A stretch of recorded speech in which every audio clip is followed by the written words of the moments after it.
ये सरकार से पूछ सकती है और तुम आरटीआई दाखिल करो। यस। अच्छा, तो उसमें आपने पूछा कि आप बताइए कि पहली बार राष्ट्रपिता उन्हें कब कहा गया। हाँ। और जवाब नहीं मिला। जी हाँ, नहीं मिला। तो क्या महसूस हुआ जब सरकारी महकमे के पास भी इस बात का जवाब नहीं था, तो आपको क्या लगा?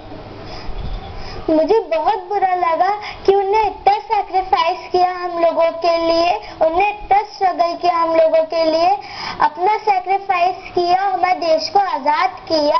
उन्हें अपने से ज्यादा दूसरों के बारे में सोचा। अगर वो नहीं होते तो हमारा देश आजाद नहीं होता। और मुझे इतना बुरा लगा कि उन्हें इतना किया और उनका कोई भी उनका आदेश नहीं है कि वो फादर ऑफ नेशन है। लेकिन जब आप ये काम कर रही होंगी तो आपके सहपाठियों से, आपके स्कूल में जो दूसरे बच्चे हैं, आस पड़ोस के बच्चों से भी आपने जिक्र किया होगा कि मुझे जवाब नहीं मिला तो मैंने अब आरटीआई दाखिल किया है। तो बच्चों के समझ में आता था आप क्या कर रही हैं, या वो इंटरेस्ट नहीं लेते थे या कुछ हंसते भी थे आपके ऊपर? जी, एक बार मैंने आरटीआई फाइल की थी, मेरे स्कूल के सामने कूड़ा घर था। अच्छा। तो मैंने आरटीआई के हेड से हटवाया। तो थोड़ा इंटरेस्ट सबको है आजकल आरटीआई में। अरे वाह, तो आपके स्कूल में दूसरे बच्चे भी इस उम्र में इंटरेस्ट ले रहे हैं आरटीआई में? हाँ, एक है, उनका नाम प्रियांशी यादव है। उन्होंने किस बारे में किया आरटीआई? उसकी घर के आगे की सड़क खराब थी, उसने ठीक करवा दी उसे। अच्छा, बहरहाल अब जबकि आपको ये जवाब नहीं मिला है, ऐसी और कौन कौन सी बातें हैं जो आपके दिमाग में कौंधती हैं, जिसके जवाब आप आरटीआई के जरिए सरकार से चाहती हैं? कुछ और कोई एक फहरिस्त है या अभी केवल यहीं तक बात सीमित थी? नहीं, मैं एक और चीज चाहती हूँ कि हमारा जो देश है वो पॉलीथीन का बहुत यूज कर रहा है और वो पॉलीथीन वो लोग बाहर फेंक देते हैं और जानवर वो पॉलीथीन खा लेते हैं। और जब उनकी डेथ होती है तो उनके पेट में से वो पॉलीथीन निकलती है। तो इसलिए हमें पॉलीथीन नहीं यूज करनी चाहिए। तो आप ये अवेयरनेस फैलाना चाहती हैं या फिर आरटीआई के जरिए कोई रास्ता आपको निकलता हुआ दिखाई देता है? मैं अवेयरनेस फैलाना चाहती हूँ।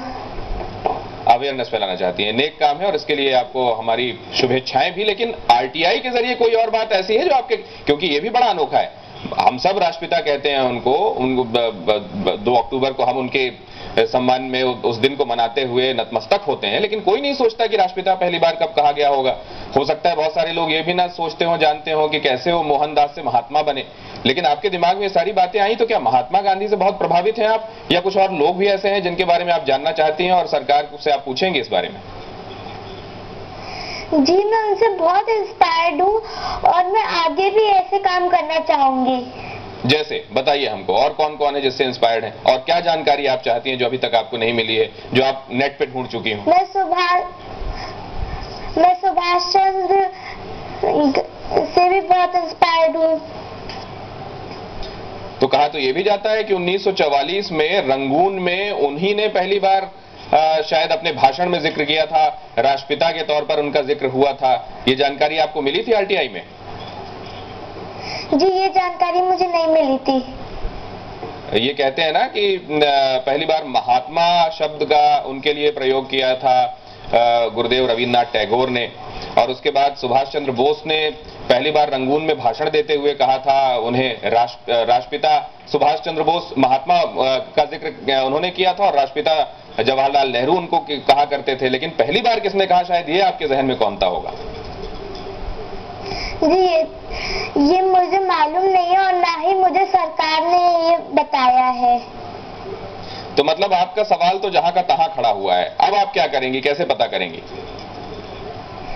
मैं प्राइम मिनिस्टर प्रेसिडेंट को लेटर लिखूंगी कि वो एक आदेश बनाए जिससे हमारे महात्मा गांधी जी को फादर ऑफ नेशन किया जा सके। लेकिन ये भी तो देखिए, फादर ऑफ नेशन तो है वो, लेकिन ये भी तो मुमकिन है कि किसी इतिहास को संजोने वाले जो लोग होते हैं, हिस्टोरियंस जिनको कहते हैं, उसमें किसी का ध्यान ना गया हो उस तरफ, और किसी ने इस तरफ ध्यान ही ना दिया हो कि ये पता किया जाए कि पहली बार राष्ट्रपिता का संबोधन किसने उनके लिए किया था।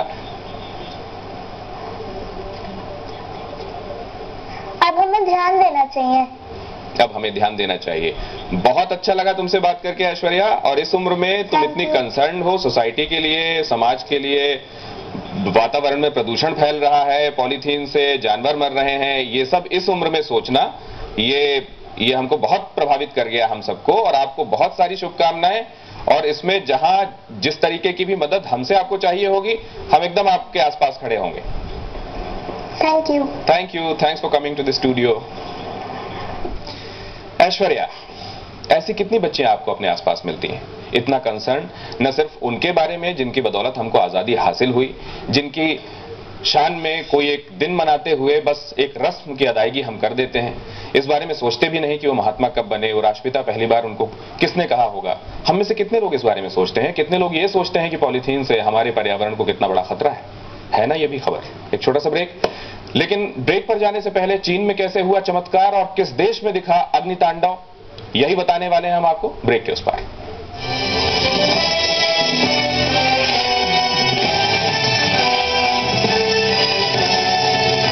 Where are you? लाइन में हूँ बेबी। कितना टाइम लगेगा? टाइम तो लगेगा ना बेबी, इतनी लंबी लाइन है यहाँ। सॉरी बेबी, आज लास्ट डे था ना इसीलिए। अरे सॉरी क्यों? You do so much for me. और मैं क्या इलेक्ट्रिसिटी का बिल पे नहीं कर सकता? बिल यहाँ से पेमेंट कैसे यार? ऐसे अब एयरटेल मनी से कहीं से भी इलेक्ट्रिसिटी बिल पे करें, फोन से। बेबी यहाँ दंगा होने वाला है। I'll call you back। Airtel money बात सिर्फ पैसों की नहीं है, क्योंकि आसपास धूम्रपान करते हैं तो उन्हें हजारों ऐसे केमिकल से प्रभावित करते हैं जिनसे उनके जीवन को खतरा है। बीड़ी सिगरेट के धुएं में साइनाइड और कार्बन मोनोऑक्साइड जैसे कई जहरीले तत्व होते हैं जो स्वास्थ्य की गंभीर समस्याओं को जन्म देते हैं, जैसे कानों में दर्दनाक संक्रमण, गंभीर अस्थमा और जानलेवा निमोनिया। बच्चों का जन्म के समय कम वजन बीड़ी सिगरेट के धुएं की वजह से भी होता है, और ये अचानक होने वाली शिशु मृत्यु के जोखिम को दुगना कर देता है। इसीलिए आज ही बीड़ी सिगरेट पीना छोड़ें।